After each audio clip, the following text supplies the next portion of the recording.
following is a Comfortably Zoned Radio Network production. Okay, it seems to work this time. Good. Okay. Good afternoon, everybody. This is Alan Blumkin on the Comfortably Zoned Radio Network. I'm here with my partner in crime, David Nemec, and we're here for another session of David Nemec's Baseball History and Trivia. Today we're going to discuss the all-time team of the 1940s. Okay, this is a little bit unusual because we're going to have quite a few careers that are interrupted by military service from World War II. Welcome, David. Thank you, Al. Good pleasure to join you again. Okay, so this should be, in some positions, will be pretty straightforward, but again, as I just mentioned, there are a number of players who will probably make this team that were interrupted by service, and those careers were interrupted by service in World War II. So there's very few who make the team who played all 10 years in the 40s. Yeah, I know. Okay, the only catcher I could come up with, and maybe you'll be better than me at this, is Walker Cooper. Didn't Cooper miss the 45 season? I think he did. Yeah, I think both Coopers. Maybe more. I'm not sure if more than. Well, they got rid of, the Cardinals, as they did in those days, got rid of veterans who held out. That's why he moved around, a few times after that. But you're right. Catching is the hardest one to fill. Yeah, because I was going through all 16 teams, and there was a real dearth of catchers during that decade. I'm sure there must have been somebody who played all 10 years, but offhand, I can't think of who it would be. I can run through the teams real quick. Brooklyn. Arnie Lombardi. Lombardi, I think, finished in. They all finished during that. He went out to the Coast League in '48. He won the 9 Old Men with Oakland at a single. And Dickey had, he retired as a player after 43. He didn't even stay around to occupy the war years when nobody had anything. But I went down the list, and Cooper was the only one that I could come up with. That was, we had Mickey Owen, but he jumped to the Mexican League. He jumped to the Mexican League, right? And Semenuk didn't come up until later. Yeah.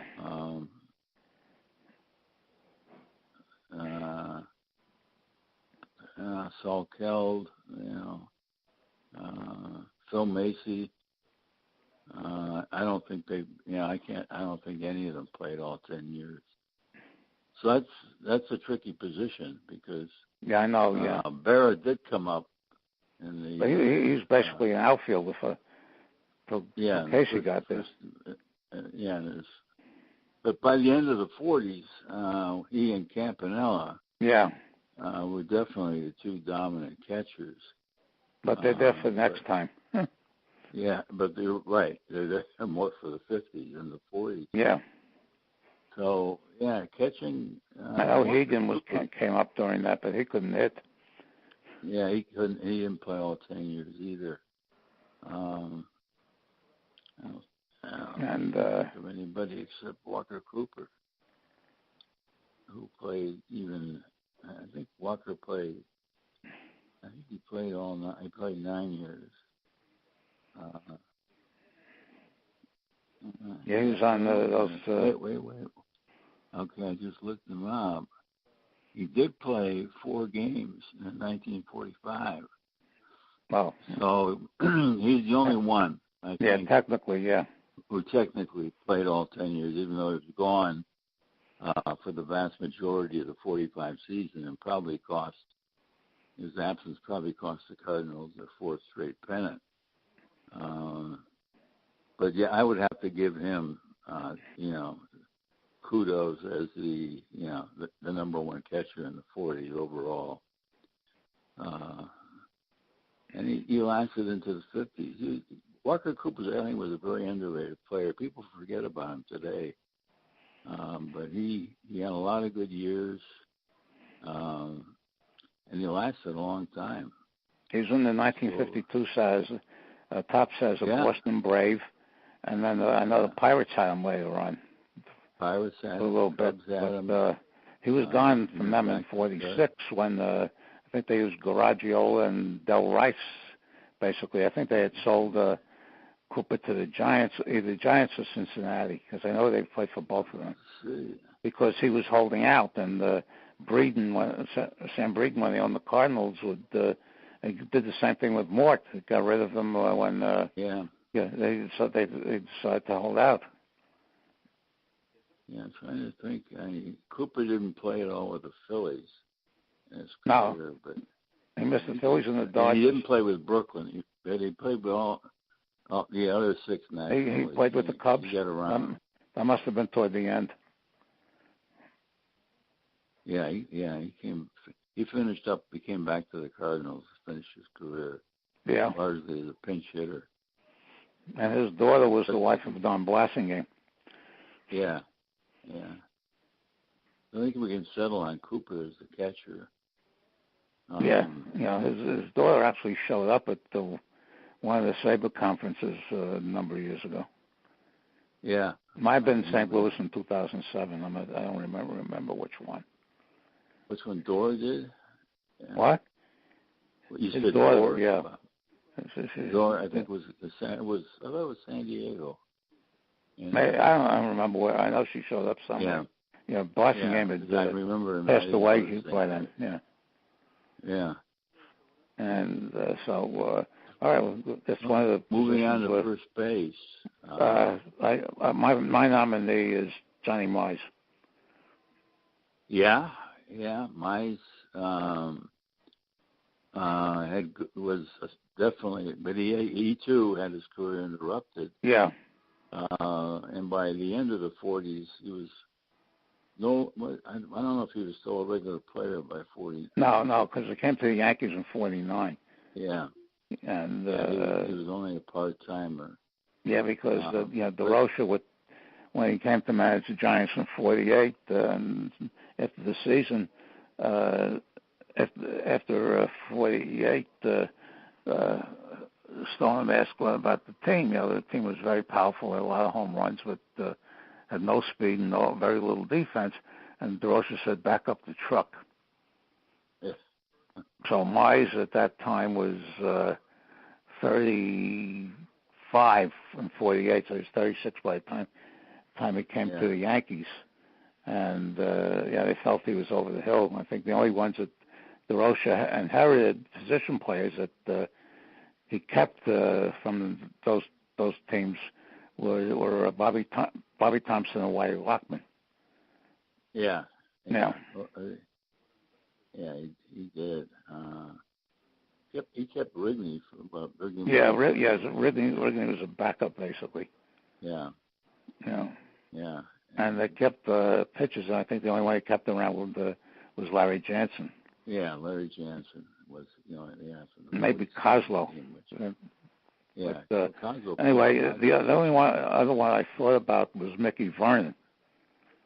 Mickey Vernon, won a batting title. But he was one of those guys who would hit 350 and the next year hit 250. Yeah, he only had 2 years when he hit 300. Yeah. Both years he won the batting title. Crazy. I mean, he was a very, really, he had a strange career. But Greenberg clearly began the 40s, I think, as a top. Yeah, but he only played.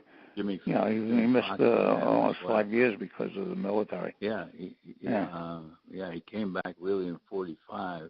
Yeah. And after '46, even though they led 41, which was the. Yeah. And 46. 41, he hardly played because he was one of the first players drafted. Yeah. And then after he was discharged, I read this somewhere, he was discharged on December 5th, and right after Pearl Harbor, he went back in. Yeah. So, and then '46, he led the league in home runs and RBIs. and was released by the Tigers, and they played with the Pirates his last year. Yeah. And his influence Ralph Kiner, but he packed it in after that. And for the life of me, I don't understand why Detroit released him after a season like that. Yeah, well, what was odd. The Tigers released him after 46, and after 47, they released Roy Cullenbine, who only hit in the 220s, but it was a very, very productive 220. He walked a lot. I think he scored over 100 runs that year. Yeah, he scored a lot of runs. And then they brought in 48. They brought in George Vico, a rookie, who never really did amount to much. And the shortstop was Eddie Lake, who in 1946 hit 206.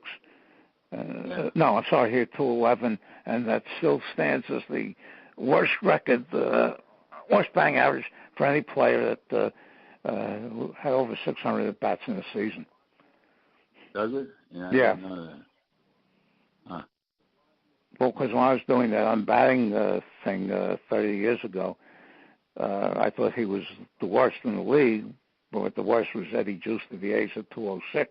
But Eddie Juice did not crack the 600 times at bat. Yeah. Yeah. Well, by the end of the 40s, there was some good first basemen turning up. Kozlowski. Musial was starting to play first base. Ferris Fain. Ferris Fain was an excellent first baseman and a two-time batting title winner. Yeah, Eddie Robinson. Eddie Robinson, yeah.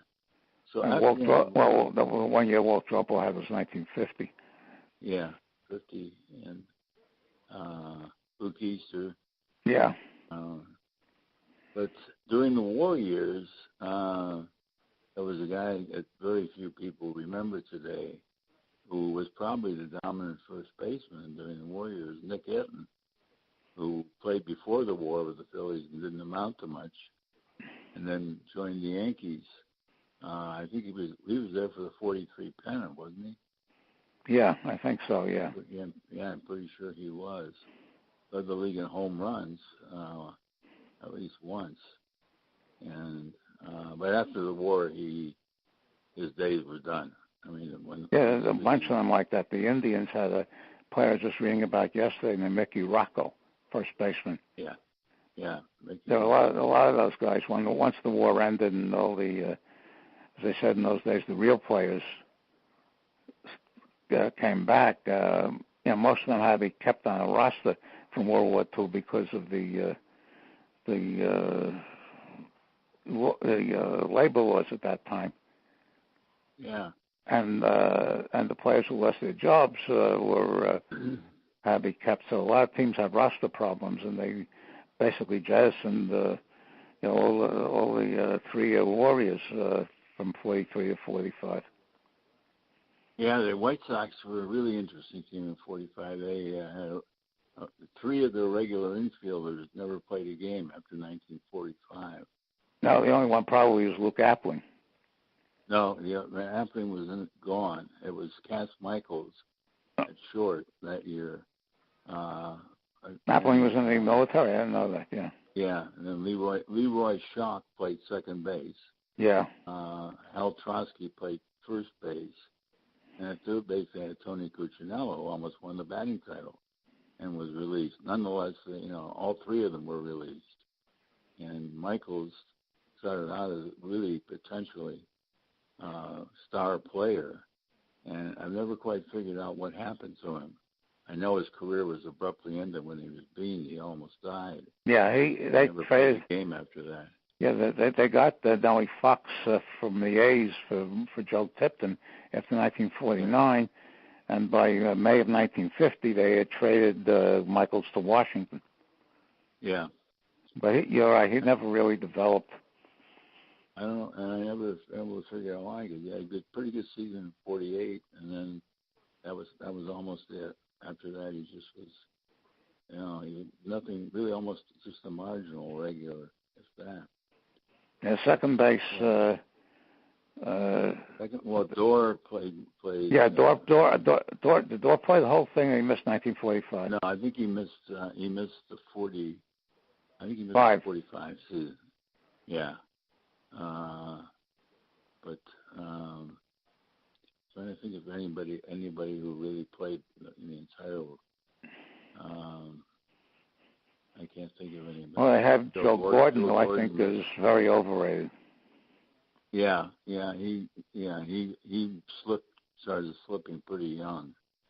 When he came back from the war in 1946, he had 210. I know. Then he was shipped to the Indians, and he had the one big year in 48. The Yankees got Allie Reynolds for him. They shipped to the Indians in 1948, and after 46, he had a big year in 48, and then that was basically it. Yeah, he was. He wound up going back to the Coast League in 1950. Yeah. And he was replaced by Bobby Avila. Yeah. But and Sternweiss was definitely better than Gordon. And yeah. There were guys like Pete Suter played pretty much all through the 40s. Was Shandy still being used in the outfield at that point? Shandy came up as an outfielder in 40. Yeah, I know that. Yeah. Led the league in stolen bases and never again stole in double figures. It was very odd. How he. I don't know what happened. What changed? Whether he decided or Eddie Dyer decided he was not going to. Yeah, but he became better in the 50s than he was in the 40s. Yeah.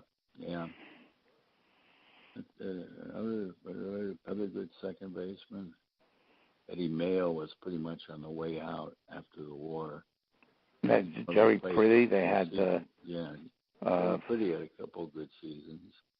So the Yankees had Sternweiss until between Gordon and Jerry Coleman was Sternweiss. Yeah. And Sternweiss also was really a good wartime player, but yeah, he got killed much after that. The Jersey Transit train wreck at Newark at the age of 40. Yeah, that was really sad. Yeah, the National League. Are you seeing anybody in the National League that we should talk about? Second base. Well, Shane Dean certainly be good. Cover. And Eddie Stanky, who bounced around from the Cubs to the Dodgers and the Cubs to the Braves and the Dodgers and the Braves. Yeah. And the Giants. Stanky was a good ball player. He got a lot out of.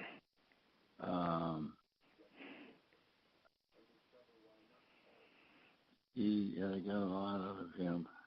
Yeah, he came up with the Cubs in '43, and then he was traded even up for Bob Chipman in 1944. And I asked Eddie Gold years ago why they traded him. Because they really didn't get much for him. Chipman wasn't much, but Eddie said that they had some hotshot named Don Johnson. Play second base, and he turned out to be nothing. Well, Johnson was a wartime player. He was over 30, right? And so then Stanky, played second base when Jackie Robinson came up, played first, and then after 47, they decided to move Jackie Robinson to second, and they sold Stanky to the Braves. Yeah. And they moved Gil Hodges from catcher to first base. Gil was a backup catcher at that point. And then after 49, they traded Stanky and Doc to the Giants for Willard Marshall, Buddy Kerr, and Sid Gordon. And that, to me, I believe that was the first step in getting the Braves to move out of Boston. Yeah, it was a bad trade for them. Stanky still had some good stuff left in him, and Dark had pretty solid throughout the 50s. Yeah. That was, but Sid Gordon did have a couple pretty good years left in him. He wound up on the Pirates. Player. And then I think he came back to the Giants for a cup of coffee to end his career in 1955. But I think Dorr never played for anybody but the Red Sox. He retired after 1951 because of severe back problems.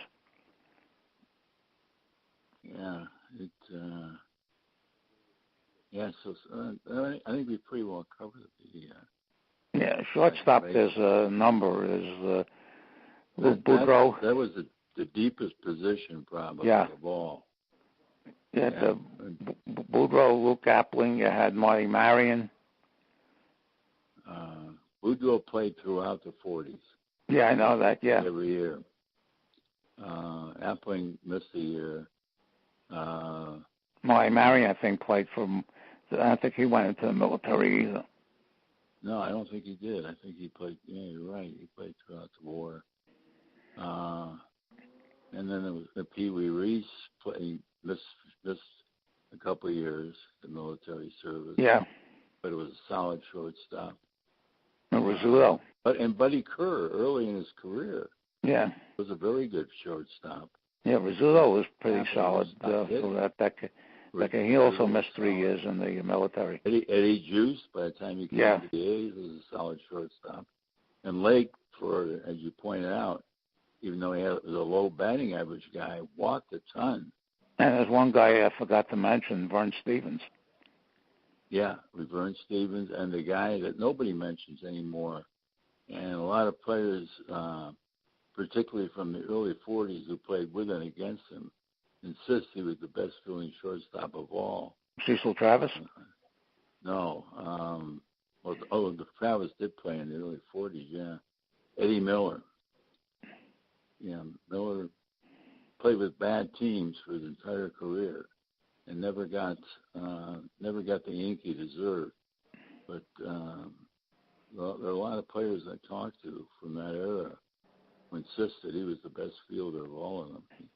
And he was compared early on in his career to the best of his time. But then something happened. He never hit much. Never was on a really pennant winner, so he didn't get the attention ever that I think he deserved. But I can't think of any other shortstops that were missing. Vern Stevens, according to a study that Steve Kravitsky made, was considered a very good defensive shortstop. Yeah, he was. He was with the Browns, and the Red Sox gave up a bunch of, secondary players to get him from the Browns. The Browns were in he was on the 44 Browns, and then they unloaded him for. I'm sure there was a lot of money going from Boston to St. Louis, and the deal, the way they operated those days. Yeah. Yeah, and Stevens' career started to sink when he was still fairly young. I never quite understood why. Well, he petered out there basically after 1950. Yeah, he played. I think until the mid-50s, but he wound up player in the last few years. Yeah, he wound up leading the 1954 Orioles in home runs and RBIs with 8 and 46. I looked this up. Baltimore, before they moved the fences around in the Memorial Stadium, was a very, very brutal park for hitters. Yeah. So the fences were out when the first year they were there in 1954, and that was it. But that was basically the end of his career. But he had some really productive seasons with the Red Sox. 44 pennant winners. Yeah. Was Stevens the only one on 44 team, 44 Browns, and the 54 Orioles? Yeah. Any other carryovers? No. I don't think there were. No. Yeah, he was the only one. One who was on the 54 Browns, who wound up being a teammate of his on the Red Sox, was Al Zarilla. Yeah. Yeah, Zarilla had a couple big years, but they were usually sandwiched. Yeah, well, he had 325 in 1950, and they unloaded him to the White Sox after that season because, Williams had missed half the season, and they felt that they were overstocked in outfielders after that season. They traded him and Dobson. I think that Dobson and the always ever popular Dick Littlefield for Ray Scarborough and Bill White. Bill White was traded almost as often as Dick Littlefield was back in those days. Yeah, White started out very promising. He started out with the Yankees. He went over in the Wopat trade to the White Sox and lost 20 games. We're getting a real prospect. But never really lived up to his really promise. He lost 20 games in the first season with the White Sox. Yeah. And he's going to book on 20-game losers. But overall, I think you feel the overall shortstops would be for that decade. Yeah, I don't think we need to spend a lot of time in Virgil Stalcup. Oh, God. Yeah. Well, Stan. His claim to fame is he walked in the season 1949. I think it was he had over 500 bats and walked 9 times. Yeah. Yeah. Wojciech wasn't bad for a couple of years with the Pirates, and Roy Smalley with the Cubs. Alvin Dark only came up in 48, and I think the Phillies were using Granny Hamner at that point. Hamner started at short. He moved to he moved to second. Hamner, I think from the end of World War II into the 50s was their number one shortstop. He got an early start. I think he was still in his teens when he joined the Phillies and played for them a long time. So really, shortstop I think was the deepest position. Oh yeah. In the 1940s. And we in the outfield's interesting because we didn't do third base yet. We didn't do third base? No. Oh, you're right. You've got Whitey Karowski, you've got George Kell. Oh, there's Bob Dillinger. He had one of the craziest careers I've ever seen. Yeah. Nobody could ever handle him. Yeah, he was disliked by every manager he played for. And from what I read, he was also not particularly good in the field. No. Wherever they put him, yeah. Yeah. You have to mention Bob Elliott. Bob Elliott played for the Warriors, through the Warriors, and won an MVP, of course, after the Pirates gave him away to the Braves for nothing. He came up as an outfielder and moved to third. He was solid. Really solid at third. And Kenny Keltner was solid for a number of years. Kenny Keltner was solid. Yeah, he had a great season in 48. And then like several of the Indians, in fact the whole infield, dropped off in 49. And Boudreaux, Gordon, they all kind of peaked in 48. Why did Boudreaux fall so quickly? His legs, his knees and legs were bad. Yeah, it was his legs. Was his legs. He never had good legs. He was one of the slowest shortstops in the league, but I think Boudreaux called the pitches after he became manager. So he knew pretty much that most of his pitchers were going to deliver the ball where he wanted it, and he would break where he thought the batter was going to hit it. So he'd make some phenomenal plays, but it wasn't that he covered a lot of ground. It's that he covered a lot of the necessary ground before the ball was even hit. And he was a very smooth fielder once he got his hands on the ball, though. He was exceptional in that respect. But as far as the best fielder, I still think it probably was Eddie Miller. But back to third base, Bobby Brown with the Yankees really was never. Billy Johnson was a regular. Because he was the fielder and Brown was the hitter. Yeah. Yeah, they were a pretty good combination. But the best overall, I guess Elliott was there the whole decade, and they asked who drove in the most runs in the National League in the 1940s. He's the answer because they didn't miss any time. He didn't, no. And Stan Hack played into the 40s with the Cubs.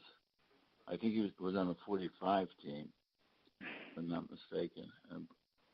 And Hack was a solid player, but he didn't play the full decade by any means. I'm trying to think if there were any others who did. Greedy Hatton. He couldn't hit the Reds after the war. Yeah. Looked pretty solid, but went downhill pretty quickly too. Kel wound up in the Hall of Fame, and he came up with the A's, and then he went. And they traded him to the Tigers for Barney McCoskey, who was a very good hitter, but essentially had to retire after 1948 because of very bad back problems. Yeah. Seems there were quite a few players that had back problems in those years. Yeah, McCoskey was a sad story in a way because in 48 he hit like 328 for the A's, but he hit no home runs. And somebody on the A's said, you got to have a little more power, Barney. So he spent the winter working out on a rowing machine and trying to build himself up. And he came to spring training. And the very first day of spring training, he collapsed. His back was out for the entire season. Wow. And that was pretty much his career. But up to that point, he was really a solid ball player. But I first found out who it was because he was in the 52 Tops as an Indian. Yeah, he ended up pinch hitting for the Indians. But the Detroit got a lot of mileage out of Cal. Yeah, that was out to be he won the batting title in 1949. Then 1950, he hit 56 doubles and drove 101 runs with 8 home runs. I know. And they traded him to, when they're breaking up that 1950 team, the Tigers, they traded him to Boston for.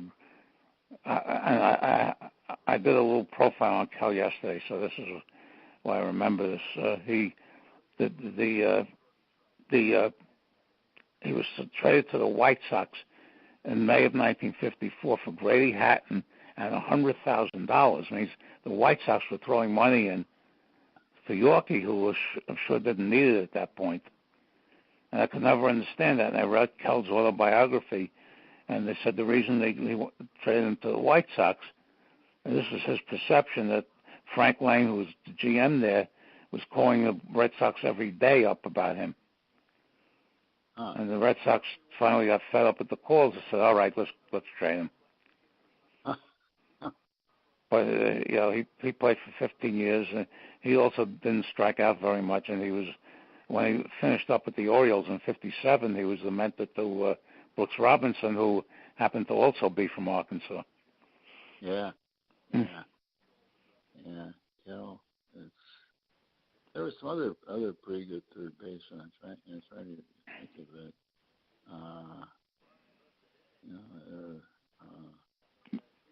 Well, Cookie Lavagetta wasn't all that great.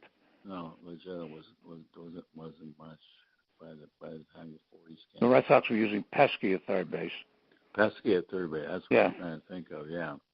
Yeah, he led the league. Pesky, who had also been a shortstop and a very good one. When they got Stevens, they moved Pesky over. To show that you're correct in saying Stevens was a good fielder. Pesky was a good fielder too, and he was the one that was moved to make room for Stevens. So, and that he got over 200 hits 3 times, and that streak was interrupted by the war, where he missed 3 seasons. Yeah. Yeah, that's. I don't know if there are any other third basemen in the National League that we've missed. Well, Wyatt Karowski, but he had that problem with a withered arm. He had a big year in 48, and then he just dropped off the table. He wrecked his shoulder, and that was it. Yeah. Well, should we move on to the outfield? Okay, yeah. One I've mentioned before that was Billy Cox, who Stengel said was the greatest third baseman he ever saw. But because they said the story went to Brooks Robinson asked Casey if he was the best third baseman that he ever saw. He says, "You're second." He says, "Number one." Casey says, "Number three in Brooklyn." Now, Casey wasn't too good with names, but that was Cox. No. Yeah. All right, the outfield. I think it's you opened the discussion with Musial, Williams, and Joe DiMaggio, and everybody else is. Well, that's after true. That, yeah. But they all missed time in the military service. Musial only missed one season. 45, yeah. Yeah. And the DiMaggio was not the same after he came out of the Army than he was before he went in. No. Yeah. No, and Williams, picked up right where he left off. Yeah. The 41 season and had a great year in 46. He played in 42. He won a Triple Crown in 42. And 47 was denied the MVP both times by his friends in Boston. His Riot friends in Boston denied him the MVP twice on that when he won Triple Crown. Yeah, that was. I thought that was a shame because he was. No, he had Gordon. His numbers beat Gordon in 42 by a lot, and they beat DiMaggio in 47 by a lot. Yeah. He should have won probably as many as 3 or 4 more MVP awards than he did. But as you say, he was never that popular with the Boston press. Yeah, but DiMaggio was, I think, probably a couple others who were lesser grade. I don't know if you can put Kiner in there because he came up in 46. Yeah, kind of. And he had hit 23, which led the league, but the left field fence in Forbes Field was not in. Yeah. They put it in the next year, and that's when his numbers went up. Yeah. And Greenberg Gardens, they called it. Yeah, one of them who I think Greenberg did have a few there, but Kiner was the one who really feasted on the change. Yeah. In fact, in 1995, when they had the Sabre National at Pittsburgh, I asked Frank Thomas, what was the reaction when they took that out? He said they cried. Because because of VEC, they passed the rule that you couldn't change the dimensions in mid-season, so Pirates had to wait till the end of 1953 to get rid of that. Got rid of the Greenberg Gardens, even though they had traded Kiner to the Cubs in June of 1953. Yeah. And that basically was a salary dump because Kiner and Rickey, as one guy did a whole presentation on this in Pittsburgh, hated each other. And Rickey hated Kiner because every time he wanted to cut Kiner would go running to the ownership who would side with him. Yeah. Well, and one I think should be mentioned is Dominic DiMaggio. Yeah, very, very underrated. Yeah. Right. And another who really, really may have even cracked the top 3 if it hadn't been for injuries was Pete Reeser. Yeah. Ball player after crashing into the wall, and I think it was in 42, and that was he never was the same player again. No, he kept crashing into walls after that. Had several more incidents with walls. Yeah. There's one time they said the last rites over him. Yeah. He was a part-time player by the time he came back from the war. And the background story on that, he was originally signed by the Cardinals. And when Rickey went before Landis, and Landis freed a whole bunch of farmhands because Rickey was covering them up in the minor leagues. The only one he was interested in is Reeser. So he was on good terms with MacPhail, and he got MacPhail to sign Reeser. And they brought him to the camp in 1939, the Dodger camp, and DeRocha fell in love with him. And he wanted Reeser and brought the Dodgers, and MacPhail said no, and he couldn't understand why not. And then when Rickey said he wanted him back, MacPhail said when when he came up to Brooklyn and Reza said, if I do this, he'll hang. MacPhail said, if I do this, he'll hang me. Yeah. And so they concocted the trade where I think Medwick may have come to the Dodgers and a few other players. And the Cardinals, who are usually dirt poor, sent about $200,000 to the Dodgers. Yeah. And nobody could understand. I'm sorry, the Dodgers sent $200,000 to the Cardinals. I had that reversed. Yeah. The Dodgers were dirt poor. And that was essentially a payment for Reza. Of course, they couldn't let any of this out. Yeah. And then when Reza, hit his first wall in 1942 and came back and was not the same player, they asked Ricky what he thought of that, and he says, that son of a bitch, meaning MacPhail, shouldn't have never have been entrusted with, that kind of player. Because apparently the Dodgers were blowing the pennant in 1942, and MacPhail wanted Reza back in there, way before he was ready. Yeah, he came back. He was just It was shameful. How poorly he hit, and he was it was really tragic. Because he had a great season of 41 and he was having a great season of 42 until the first wall crash. He was on his way to maybe some of the batting title. And they took him into the Army, and they kept him, even though he was, because he could play ball. He wasn't physically, he should never have passed the physical there. Yeah. But they did those things back then. Yeah. And, at the end of the 40s, there were, guys like Snyder and Larry Doby coming up would be, really solid ball players in the 50s. Let's see. The Yankees had Woodling and Bauer, became very solid. Bauer, who was solid. Well, Woodling. Dominic DiMaggio, to me, was overrated because he was a great fielder and a very good hitter and very good at getting on base. Yeah. Yeah. But if he had played for the Yankees instead of Joe, and Joe had played for the Red Sox, I wonder how that would have turned out. It would have been interesting. Well, supposedly after either 46 or 47,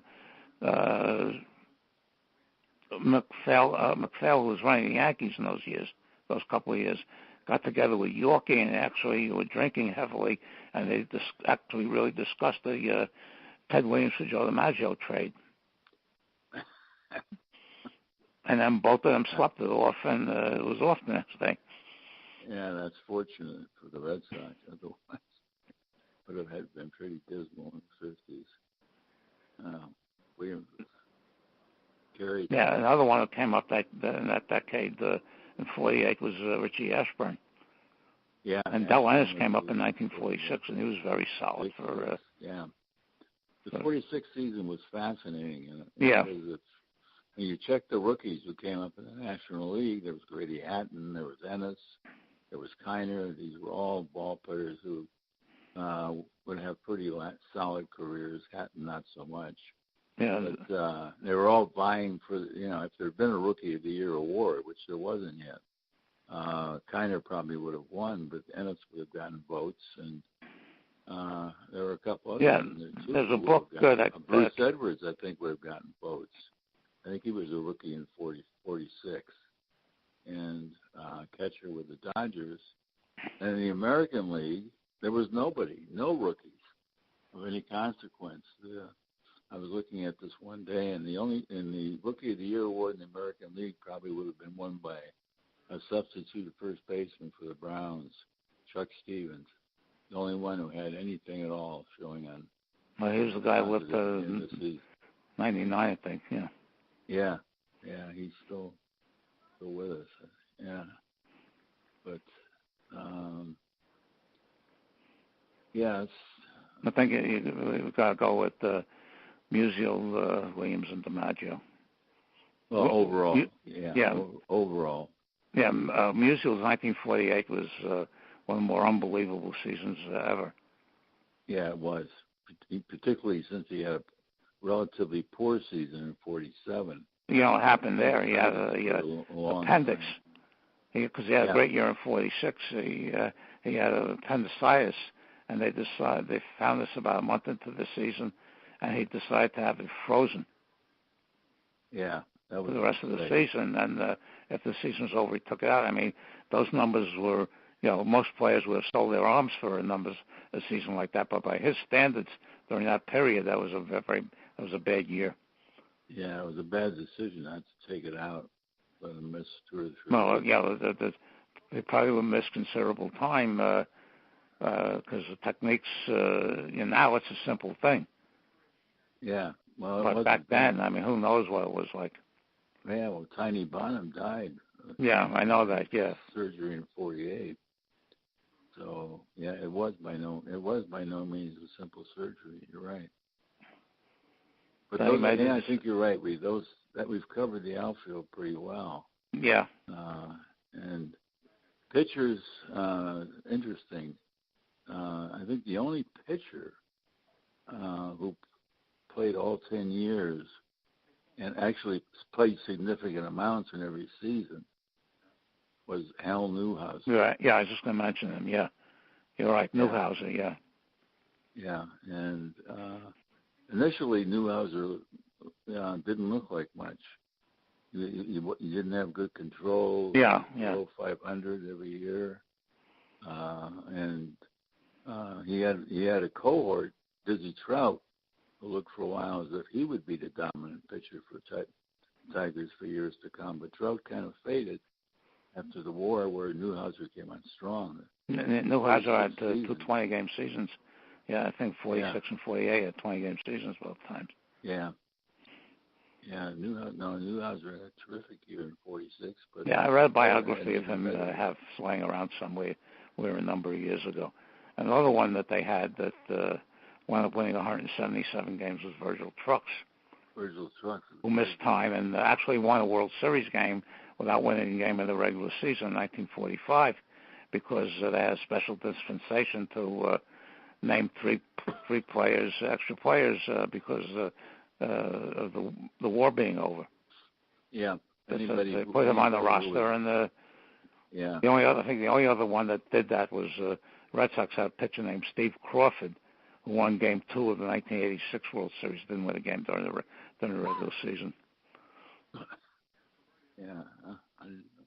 Trucks, hurt his arm in 1950 and won 3 games, and his injury possibly cost the Tigers the pennant that year. I think it did because they were in contention almost to the very end. Yeah, but I think Newhouser Feller, like DiMaggio, was sensational before the war. He had a sensational year in 1946, and then I was just reading about him the other night. Then they said he slipped on a wet mound in 1947 against the A's pitching. Yeah, he hurt his shoulder, and he was never really got back to that level. No, he didn't spend enough time healing, and he won 20 games in '47, nevertheless. But would have probably been better if he'd sat out 6 weeks or so, rather than just probably 3 or 4 days. He never had his same fastball again. Yeah, that's what he said. Yeah. Yeah, it's never. And Feller, if you look at Feller's career, I mean, he definitely was a strikeout pitcher without question, but he had a lot of years where he gave up well over 100 walks. I know. Well, I think he has a 208, which I still think is a season record. Yeah, for maybe a modern record, but Amos Russi, I think, holds. Yeah, well, back then it wasn't until 1889 that they settled on 4 and 3. Yeah. Yeah.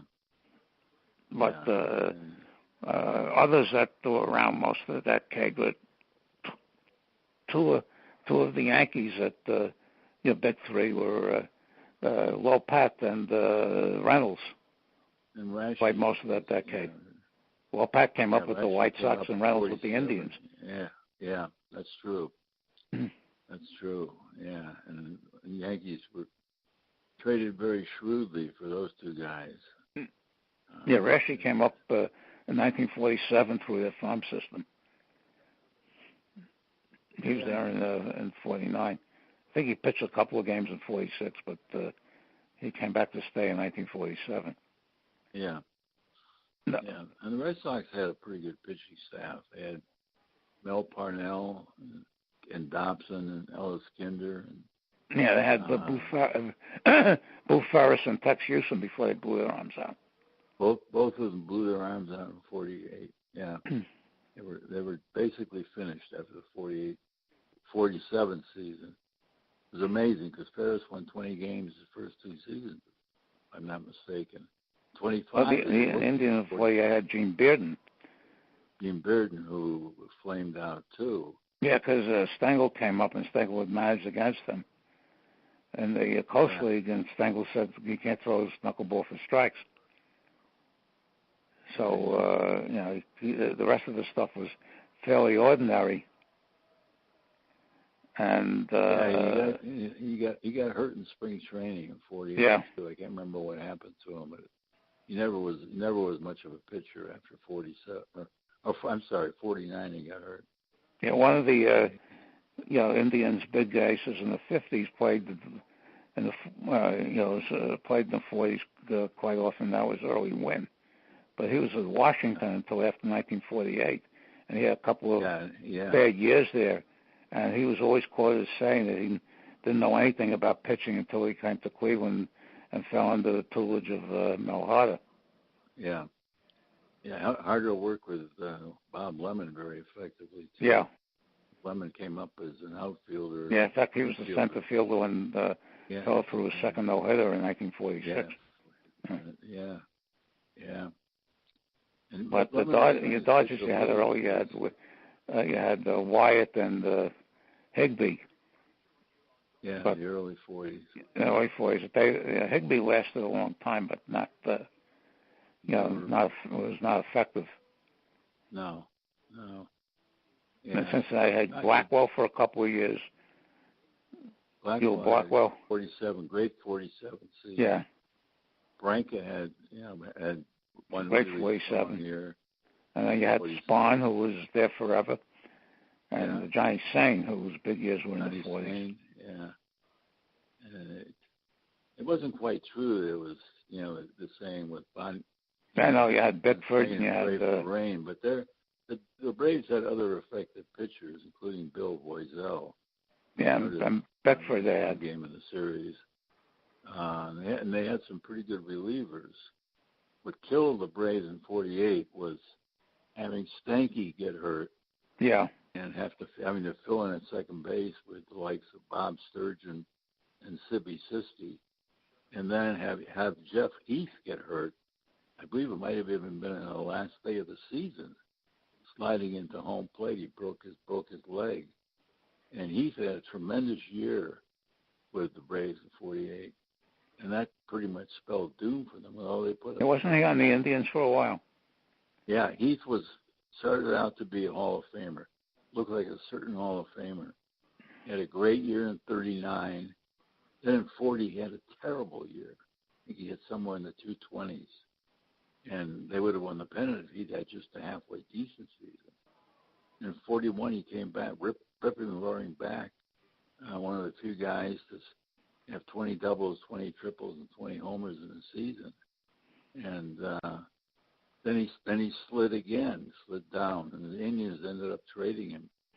After the war, he bounced around with the Browns in Washington. Neither one of them saw much future with Heath, and he got over to the Rays by 48 and had a great season. But after the leg injury, he was a part-time player in 49. That was pretty much it. Well, another very good one in the 40s was Slaughter, who missed a pile of time. Yeah, Slaughter was, definitely. Yeah. Medwick was still a viable player, and so was Mel Ott in the early 40s. They both, I think they both played throughout the war years. They never had great seasons, but they were bringing, on the tail end of their careers, they at least added to their numbers. They brought in very good numbers actually from the 30s. Oh, you also had Paul Wainer, who was still playing. Right. And he I think in 1944 or 45, he was with the Yankees. And some fan yelled at him and said, "Hey, Wainer, what are you doing out here?" I said, "DiMaggio's in the Army." He may have made his 3,000 hit with the Yankees. Yeah, 1942 he got that, because when Musial got that, it was in 58. It was the first one in 16 years. Yeah. And the Yankees had Spud Chandler, and there were other pitchers who made it, in the pre-war years. And Chandler had a monster year in 1943, where I think he was the MVP in the American League. Yeah, he was. He was. Yeah, tremendous year. Yeah, and then Newhouser came on the scene in 44, big time in 45. And then the Cardinals had Paulette after what they had Paulette.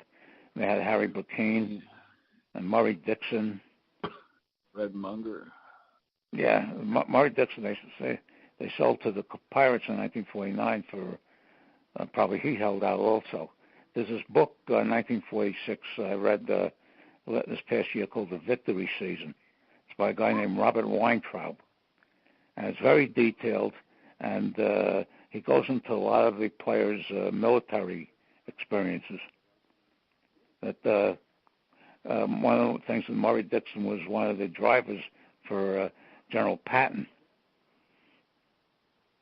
A lot of stuff that it's not only the big guys. He goes into some of the lesser players also, as far as their military career. Another one who was around forever was on the A's, Elmer Vallow. Yeah. Okay. Yeah, he was. So he was a good ball player. Yeah. Good ball player. But any relief pitchers? We got Page, Joe Page, a couple of years. Most of his relieving came in the 50s. Yeah. He's still a starter in the 40s. Cleveland had a guy named Eddie Kleiman. Yeah.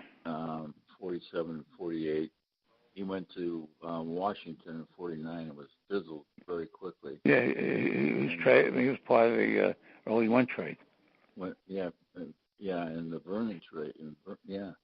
When they sent Vernon back to Washington in 1950, they got a pitcher named Dick Weik, W-E-I-K, who turned out to be one of the worst pitchers in the history of baseball, Major League Baseball. He had terrible control. Yeah, I know that. Yeah, I looked at his numbers a few times. Yeah, record-breaking control for a guy who pitched as many innings as he did, and that was probably one of the 10 worst trades of all time. Well, I think they got rid of Vernon because he wasn't hitting, and they had Luke Easter. They had Luke Easter, who they thought was in his late 20s, and was actually in his mid-30s, and they accepted the date on Luke Easter, even though in the back of his cards and in the publications back then had his birth year as 1921. It's been established that it was in 1915. Yeah. So a lot of those guys shaved off between the Negro Leaguers and the some of the players coming back from World War II. It would shave a year. In the case of the Negro Leaguers, it was a lot. And then with the returning from war, it was a year or two. Another one who came back had shaved a couple of years off, came up with Cincinnati, and was Hank Sauer. Yeah. Had a couple of really big years with the Reds, and then was inexplicably traded to the Cubs. Yeah, Hank Sauer lasted a long time, considering that he came up fairly late in the game. Yeah, well, he wound up with the 58 San Francisco Giants. Yeah. But then another one that came up in the 40s who was with the Dodgers, who I think is a very underrated ball player, is Carl Furillo. Yeah. I think he should have been in center field. And Snyder should have been in right. Yeah, he played center field for a while until Snyder got there. Yeah, he should. Yeah, so let's go with the manager. The manager. My nomination for manager is Billy Southworth. I think I agree with you. Yeah, I agree with you. He's a very underrated guy. Very underrated. And, I don't know why he's never gotten the credit he deserves. Well, he started hitting the juice. I have a biography on him. He started hitting the sauce after his son was flown a number of missions in Europe. In the Air Force, flew a number of missions in Europe without being scratched, and then they came back, and he was killed in a training accident at LaGuardia, of all places, in early 1945. Yeah. And he started hitting the booze again. And then he went to the Braves. I think if you look at the Braves rosters and some of those years after the war, you find at least half a dozen former Cardinals on there. Those teams. Yeah, Southward went out and got the players he wanted if he saw they were free. He put together that team pretty well. Yeah, I think he was responsible for bringing Elliott over from the Pirates? Yeah. And it got to in 1949, after they won in 48, that Stanky and Doc couldn't deal with the drinking anymore. There's a big split in the clubhouse, and the other thing that really made it the clubhouse very bad was they signed Johnny Antonelli and Del Crandall, who were 19 years old at that point, for big bonuses.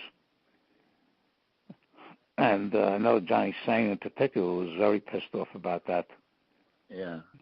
And so that broke there was two of the very few bonus babies who that made good. Yeah. And giving an untried in those days, giving an untried player that kind of money was was a lot. And these guys who were making $10,000 a year, $15,000 a year, were very, very PO'd at this.